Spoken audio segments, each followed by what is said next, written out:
A partir de este momento, un espacio para crear conciencia. ¿Por qué lo hiciste? Un programa de la Fundación Códigos, conducido por el investigador Luis Cegueza, desde los estudios de la Fundación Códigos en Punta del Este, Uruguay, y emitido en Uruguay, Argentina, Bolivia, Brasil, Chile, Colombia, Ecuador, España, Estados Unidos, Holanda, Inglaterra, Israel, México, Perú, República Dominicana y portales online. Así comienza ¿Por qué lo hiciste?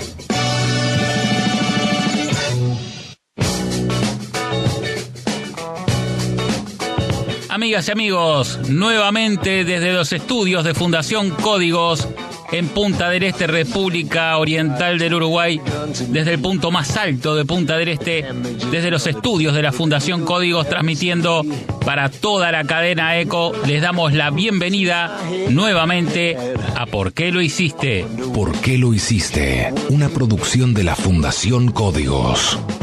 Hoy nuevamente con noticias muy preocupantes sobre la salud de nuestro planeta, sobre la cadena de consecuencias que están sucediendo y que generalmente no llegan a las noticias o llegan muy poco y la gente no se entera.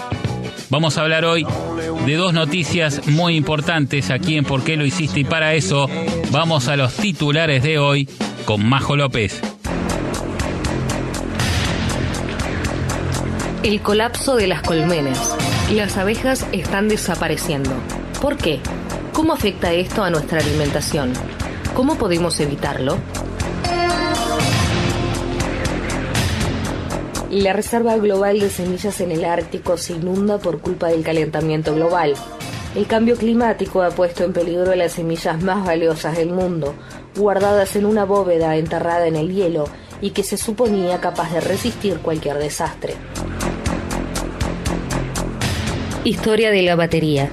Alessandro Volta comunica su invento de la pila a la Royal London Society el 20 de marzo de 1800. Johann Wilhelm Ritter construyó su acumulador eléctrico en 1803, como muchos otros que le siguieron. Era un prototipo teórico y experimental, sin posible aplicación a la práctica. Comunícate con nosotros por WhatsApp al +59894 905 190. ¿Por qué lo hiciste? Noticias. En ¿Por qué lo hiciste? Noticias. El colapso de las colmenas. Las abejas están desapareciendo. ¿Por qué? ¿Cómo afecta esto a nuestra alimentación? ¿Cómo podemos evitarlo? En la entrada de la colmena puedes ver abejas caminando en círculos, retorciéndose, intentando limpiarse. Se ve claramente cómo están agonizando. Así lo describe el veterinario Enrique Simó, la escena a la que se enfrentan durante los primeros meses del año los apicultores de las zonas de Valencia, Murcia y Andalucía, con la floración de nectarianos y melocotoneros. Es la primera gran mortandad de la temporada y se repite cada año. Además, las obreras que no mueren junto a la flor y consiguen llegar a la colmena, llevan consigo el polen envenenado, que terminará por afectar a la reina y a sus crías. Según la denuncia de la agrupación Apiads, en cada ejercicio encuentran restos de plaguicidas en las abejas muertas. A pesar de que los propios fabricantes desaconsejan la aplicación de sus productos mientras se mantiene la flor en el árbol. Simó, al frente de los servicios técnicos de la asociación, alerta de la presencia en los campos españoles de pesticidas prohibidos.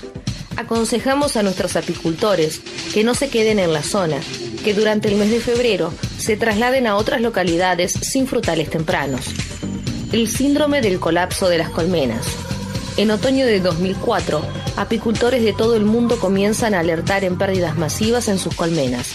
Entre un 30 y un 90% de las abejas adultas desaparecen, quedando únicamente la reina y sus crías. Ni rastro del resto de la colonia. No hay cadáveres ni abejas enfermas. Simplemente se desvanecen. El fenómeno se denomina síndrome del colapso de las colonias y afecta tanto a colmenas de abeja de la miel como las abejas silvestres. Hace apenas un mes, el diario británico The Guardian publicaba la filtración de un borrador de la Comisión Europea con la propuesta de la prohibición total de 3 plaguicidas peligrosos para las abejas. Se prevé que los Estados miembros se pronuncien mediante una votación este mismo mes de marzo, con lo que la normativa podría entrar en vigor ya en 2017. Los pesticidas señalados son 3 viejos conocidos del organismo europeo: el tiametoxam, hecho por Syngenta, la clotianidina y el imidacloprid, fabricados por Bayer. En diciembre de 2013, la Comisión Europea prohíbe el uso y la venta de semillas tratadas con estos 3 productos durante un periodo de 2 años. El organismo considera que existe un riesgo agudo elevado para las abejas y que la exposición a estas sustancias perjudica el desarrollo y la supervivencia de las colonias.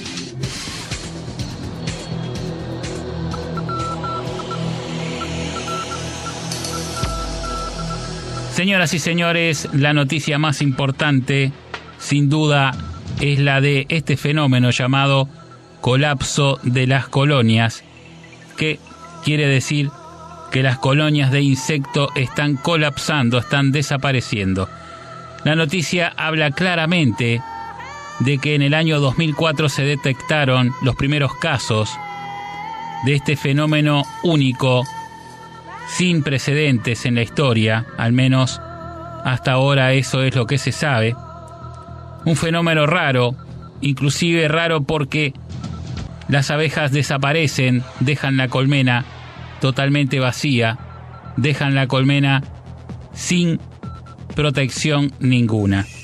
La noticia habla principalmente de los pesticidas como el principal problema. Nosotros hemos hablado muchas veces de que los pesticidas evidentemente son el principal problema, porque además hay pruebas de eso.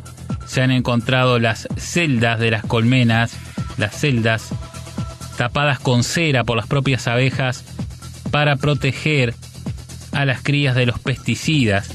Fíjense en que la propia abeja percibe que hay algo mal en el polen que trae y lo sepultan en algunas celdas y las tapan con cera para aislar justamente ese pesticida del contacto de la colmena. Increíble los mecanismos de defensa de estos animalitos para tratar de sobrevivir a todo el ataque brutal que está haciendo el ser humano sobre el planeta. De todas maneras, en la mayoría de los casos esto no alcanza y las colmenas terminan por perecer. Lamentablemente esto es así. Las abejas están desapareciendo, como decíamos, desde el año 2004, pero para ello vamos a escuchar a los especialistas que saben del tema, que han hablado para abc.es. Adelante.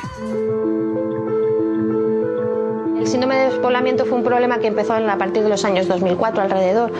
En esos años 2004 y 2005 hubo una mortalidad muy grande de colmenas. Los apicultores lo único que veían era que se iban despoblando, se quedaban vacías las colmenas y al final quedaban unos cientos de abejas, incluso la reina, pero evidentemente no era una colmena viable y a veces incluso se quedaban las cajas vacías, las colmenas vacías sin colonia de abejas.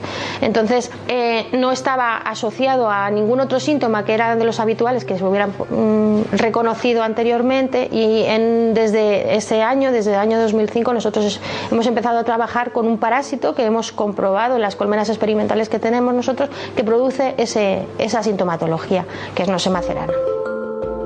Cuando las colmenas están infectadas con Nosema cerana son más sensibles a los pesticidas. Cuando están infectadas con Nosema cerana también son más sensibles a cualquier otra enfermedad. Si estás juntando que tienes varroa además que también produce eso, pues al final entonces es multifactorial en ese concepto en el que todo evidentemente está influyendo. Este síndrome está atribuido a las abejas melíferas y son un organismo, un ser vivo social. Sin todos los elementos de la colonia es imposible seguir. Las abejas obreras, las pecoreadoras, son las que traen el polen y el néctar a la colmena, son fundamentales.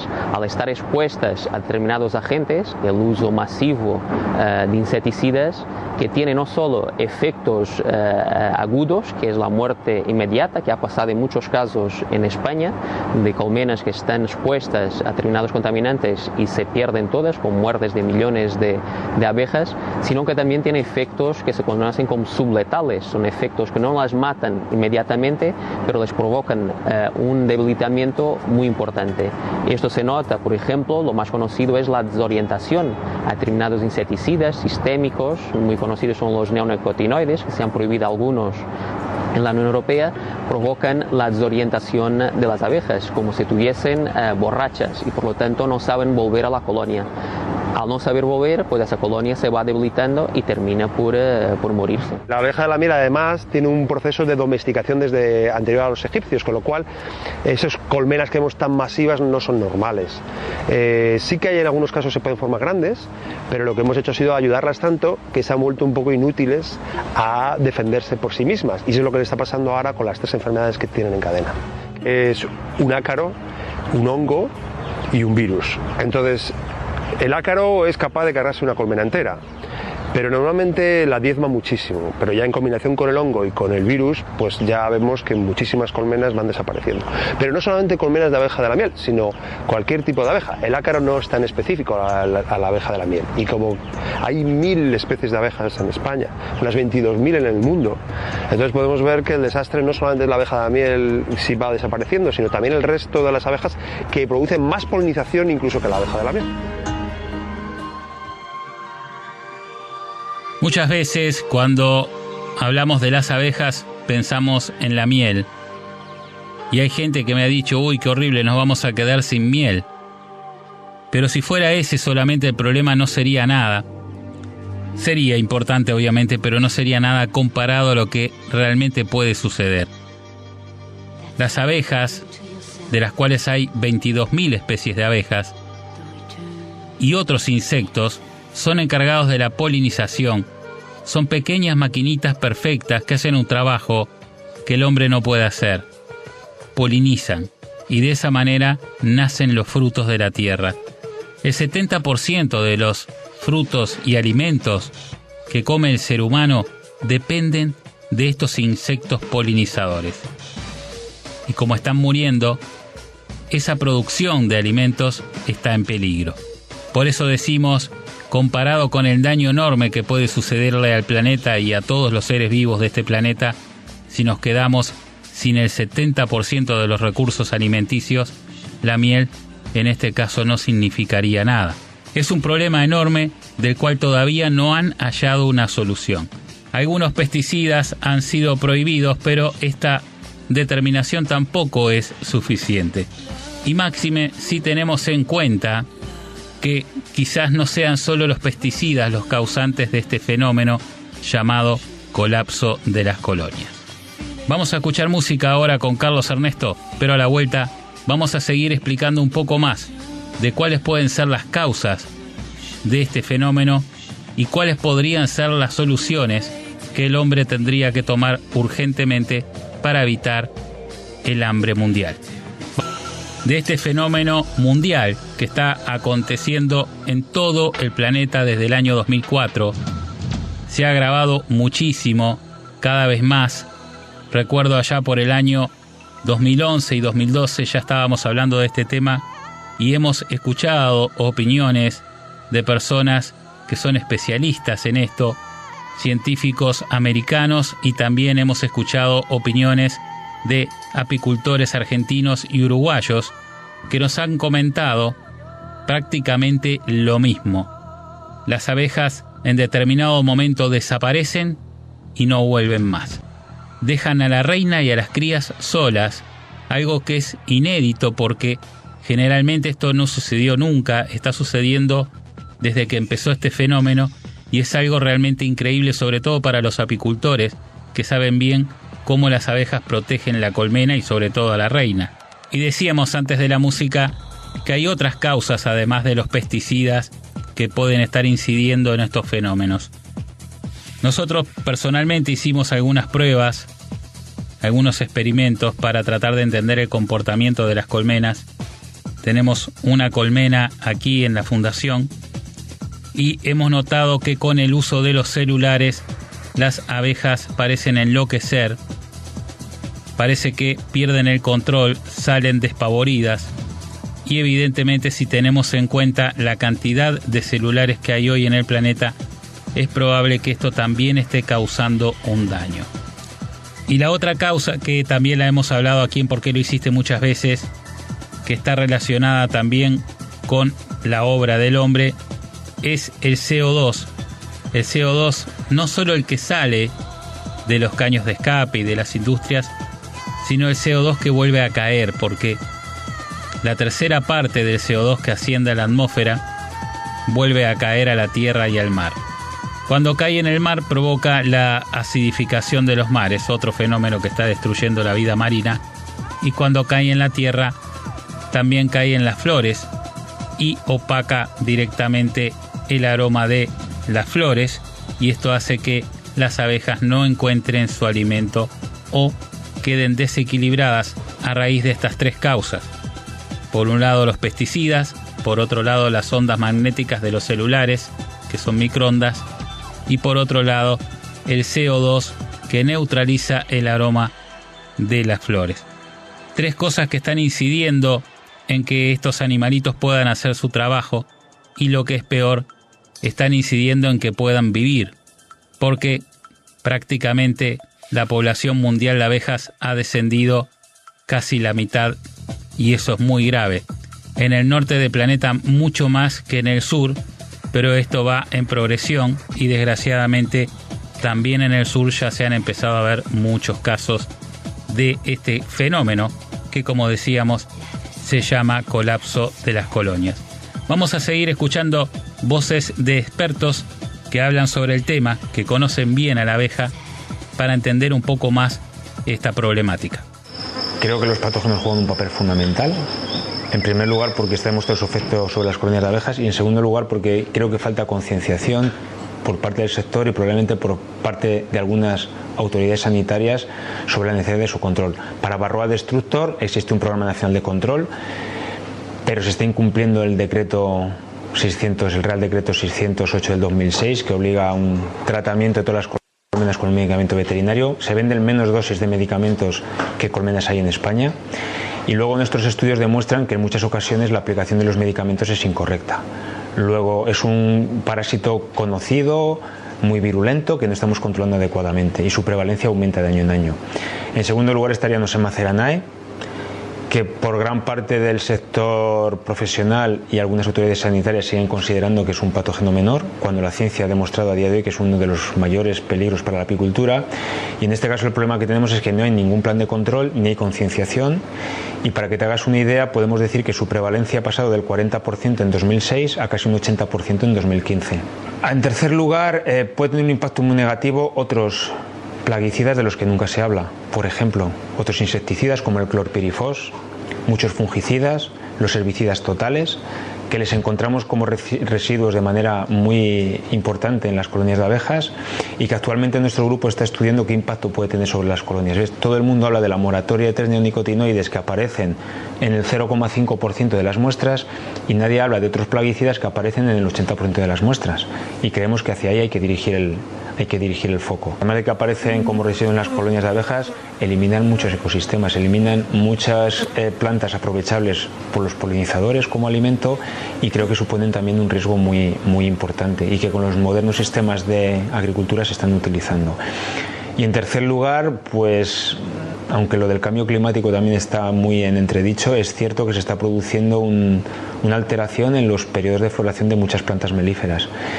Y esto afecta directamente a las colonias de abejas y a las colonias de abejorros. Y creo que estos son fundamentalmente los riesgos a los que se está enfrentando el sector. Señoras y señores, la realidad es que si la abeja muere, cuando caiga la última abeja a tierra, vendrá un gran hambre sobre la tierra, como nunca hubo hasta el día de hoy.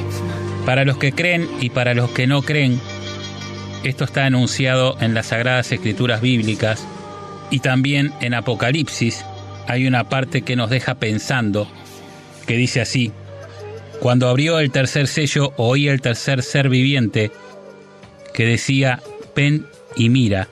Y miré, y he aquí un caballo negro, y el que lo montaba tenía una balanza en la mano. Y oí una voz de en medio de los 4 seres vivientes que decía: 2 libras de trigo por 1 denario, y 6 libras de cebada por 1 denario. Pero no dañes el aceite y el vino. Señoras y señores, este pequeño pasaje bíblico de Apocalipsis, esto está en Apocalipsis 6, versículos 5 y 6, para el que lo quiera leer, nos está diciendo varias cosas. Por un lado nos está diciendo que aparece un jinete con una balanza en la mano, que como sabemos representa la justicia. Por otro lado, nos está hablando de un precio por el trigo y por la cebada. Y también nos está diciendo que no se dañe el aceite y el vino. Si muere la última abeja, hay algunos granos que van a prevalecer, pero obviamente van a subir de precio.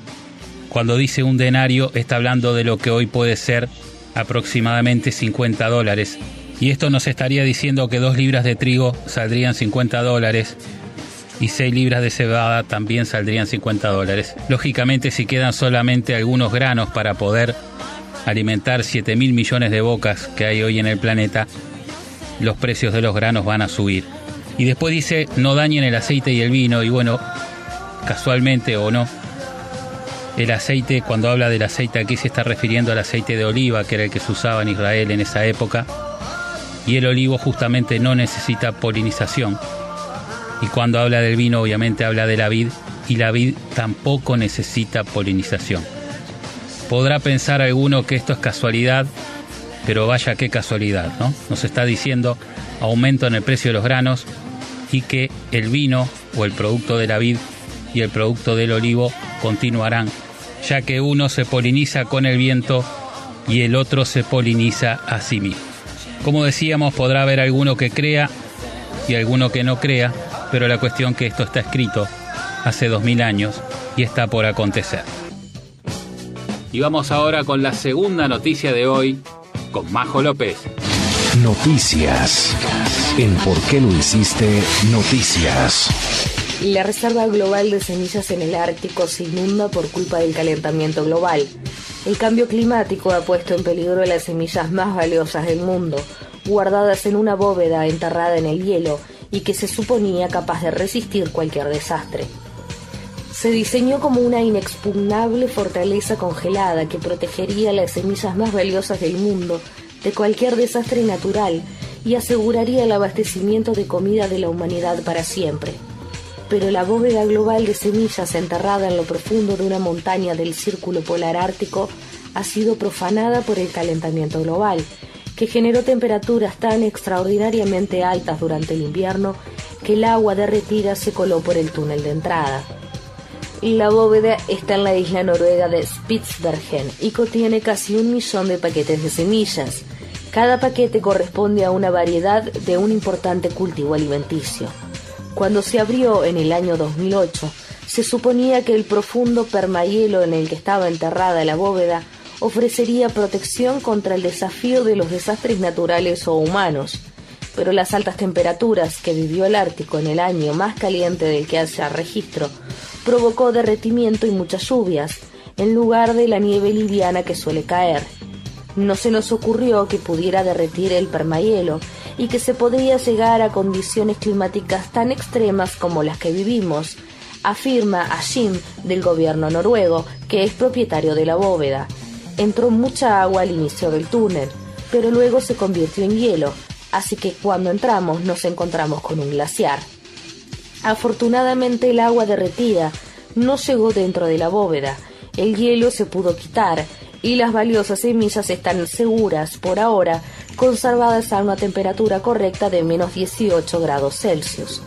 Pero el incidente ha puesto de entredicho la capacidad de la bóveda de sobrevivir como cuerda de salvamento de la humanidad en caso de una catástrofe.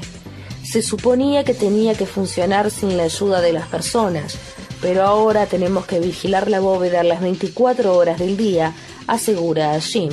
Tenemos que ver qué podemos hacer para minimizar los riesgos y asegurarnos de que el banco de semillas se pueda cuidar solo.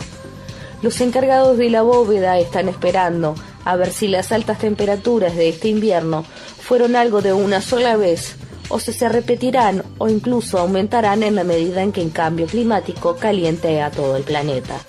A finales de 2016, las temperaturas promedio superaron los registros normales de 7 grados Celsius. La pregunta es si esto es algo que sucede solo ahora o si la situación empeorará, dice Ajin. Las temperaturas del archipiélago, del cual forma parte la isla de Spitsbergen, han subido rápidamente en las últimas décadas.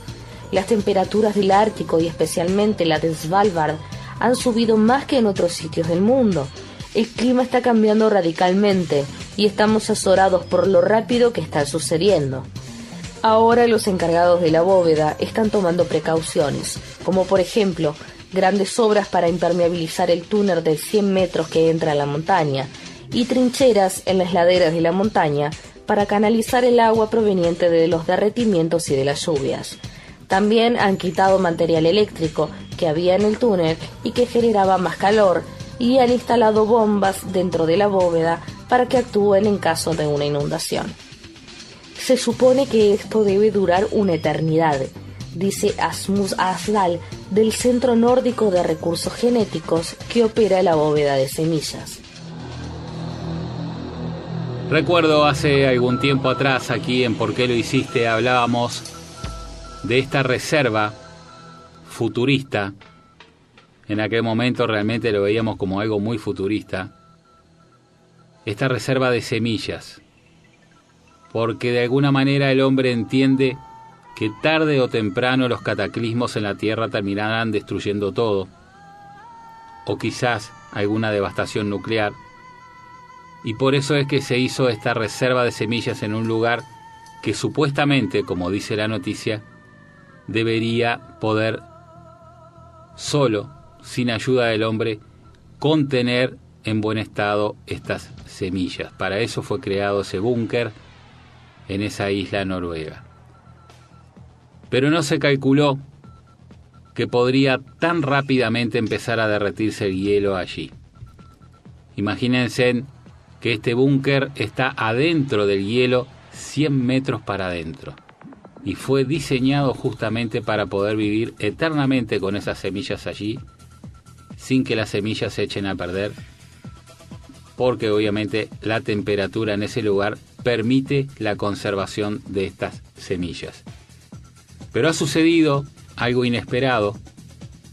Los cambios climáticos tan drásticos y tan rápidos empezaron a cambiarlo todo, valga la redundancia, ya que no solamente se empezó a derretir el hielo, sino que la temperatura ya no es normal. No es esa temperatura fresca que se esperaba en forma continua adentro de ese enorme bloque de hielo de esa isla. La cuestión es, señoras y señores, ¿habrá algún lugar en la Tierra seguro para guardar esta reserva de semillas tan pero tan importante para la humanidad y para la preservación de las especies? Porque hoy ya ese lugar dejó de ser seguro, está dependiendo de bombas para poder quitar el agua que se derrite y entra hacia adentro del lugar, y eso ya es dependencia. Eso ya significa que depende del hombre y depende de que haya energía. No era la idea original. Señoras y señores, el planeta se sigue destruyendo. Ni siquiera los lugares como este, que están diseñados, como decíamos al principio, para vivir eternamente y poder conservar estas semillas tan importantes, porque son miles de especies de semillas, ni siquiera, señoras y señores, estos lugares diseñados para ese fin pueden resistir el embate del ser humano contra la naturaleza. Noticias. En ¿Por qué lo hiciste? Noticias. Historia de la batería. Alessandro Volta comunica su invento de la pila a la Royal London Society el 20 de marzo de 1800. Johann Wilhelm Ritter construyó su acumulador eléctrico en 1803. Como muchos otros que le siguieron, era un prototipo teórico y experimental, sin posible aplicación a la práctica. John Frederick Daniel inventa en 1836 la pila Daniel, a partir de la pila de Volta, para evitar la acumulación de hidrógeno. William Robert Grove inventa en 1844 la pila Grove como una versión más potente de la pila Daniell. Fue muy empleada en las redes telegráficas de América hasta el año 1860. En 1860, Gaston Planté construyó el primer modelo de batería de plomo ácido con pretensiones de ser un aparato utilizable, lo que no era más que muy relativamente, por lo que no tuvo éxito. A finales del siglo XIX, sin embargo, la electricidad se iba convirtiendo rápidamente en artículo cotidiano, y cuando Planté volvió a explicar públicamente las características de su acumulador en 1879, tuvo una acogida mucho mejor, de modo que comenzó a ser fabricado y utilizado casi inmediatamente, iniciándose un intenso y continuado proceso de desarrollo para perfeccionarlo y soslayar sus deficiencias, proceso que dura hasta nuestros días. En 1887, Carl Gassner plantó la denominada pila seca, ya que no tiene un electrolito líquido libre, sino una pasta de yeso de París. Paralelamente, en 1887, Federico Guillermo Luis Hellensen desarrolló su propio diseño de la pila seca. Se ha afirmado que el diseño de Hellensen precedió al de Gassner. La primera pila fabricada en masa para el público en general surgió del modelo de Gassner, sustituyendo el yeso de París por cartón, en espiral y con electrodos de zinc y carbono. En 1899, el científico sueco Waldemar Janger inventó el acumulador de níquel-cadmio, una batería recargable que tenía electrodos de níquel y cadmio en una disolución de hidróxido de potasio. Se comercializó en Suecia en 1910 y llegó a los Estados Unidos en 1946. El prototipo de Janger experimentó con sustituir el cadmio por el hierro en diferentes proporciones, trabajo que fue acogido posteriormente por Thomas Alva Edison. Thomas Alva Edison patentó en 1903, basado en el trabajo de Janger, un prototipo de acumulador con electrodos de hierro y níquel, cuyo electrolito es la potasa cáustica. Empezaron a comercializarse en 1908 y aún se producen tanto los modelos originales como modelos evolucionados de otros fabricantes. En el año 1955, el ingeniero Lewis Urry, intentando encontrar una manera de extender la vida de las baterías de zinc-carbono, modificó los electrodos de las alcalinas más caras.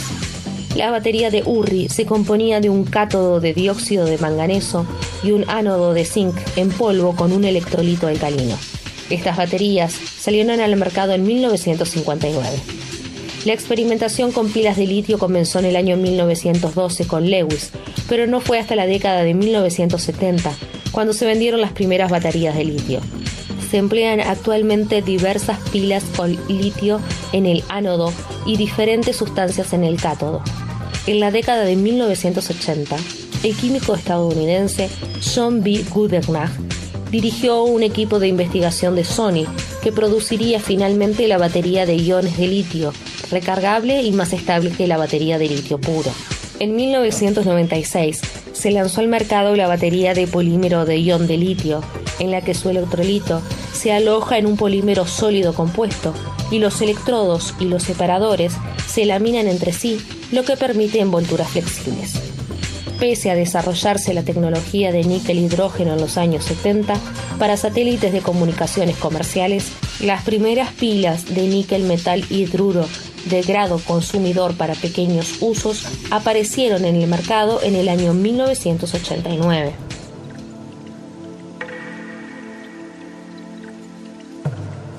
Cuando uno gira la llave de su vehículo y lo enciende, lo que hace en ese momento es activar un motorcito eléctrico que mueve al motor de combustión para que se encienda. Irónicamente, el motor eléctrico salvó al motor de combustión en aquellos años cuando empezaba todo esto, por allá por el 1900, porque a los motores a combustión había que arrancarlos con una manivela, y en aquel momento también los autos eléctricos no necesitaban ser arrancados con una manivela, eran más limpios y no contaminaban, y eran los predilectos por la gente. Estamos hablando del principio del 1900. Es más, nosotros mostramos un video de 1912 de Nueva York en el cual podemos ver un montón de autos eléctricos. Es más, había más autos eléctricos que a combustión circulando por las calles de esa hermosa ciudad. ¿Qué pasó con el auto eléctrico? Bueno, murió, resucitó de nuevo por los años 90 y volvió a morir. Hasta ahora, que ahora sí parece que viene con todo, porque la tercera es la vencida, señoras y señores. Pero queríamos hablar un poco de la historia de las baterías. Como decíamos, cuando uno arranca su vehículo, mueve un motor eléctrico a través de una batería. La batería que tenemos debajo del capot, que todos conocemos, es la famosa batería de plomo ácido, que como ven en esta noticia, fue inventada ya por el 1880. Quiere decir que estamos usando una batería que tiene más de un siglo de inventada. Una batería del siglo XIX es lo que arranca nuestros vehículos. Y uno se pregunta, ¿cómo puede ser si en los últimos 30 años hubo un avance tan enorme en la tecnología, sigamos teniendo una batería del siglo XIX?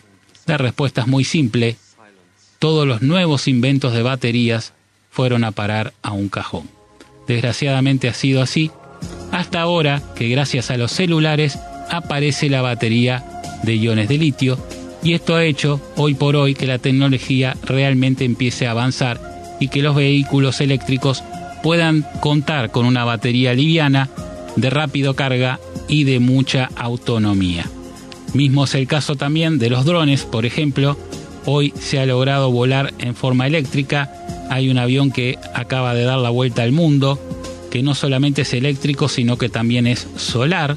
Y también tenemos los drones que elevan a las personas. Estamos hablando de autos drones eléctricos que en Dubái ya están funcionando y además son autónomos, no tienen piloto.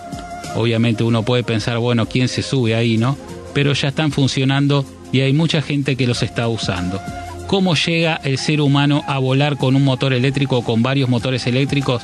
Bueno, gracias a las baterías de iones de litio que empezaron a aparecer en el mercado gracias a los celulares por la necesidad de tener una batería pequeña y liviana en la mano cuando uno lleva un celular.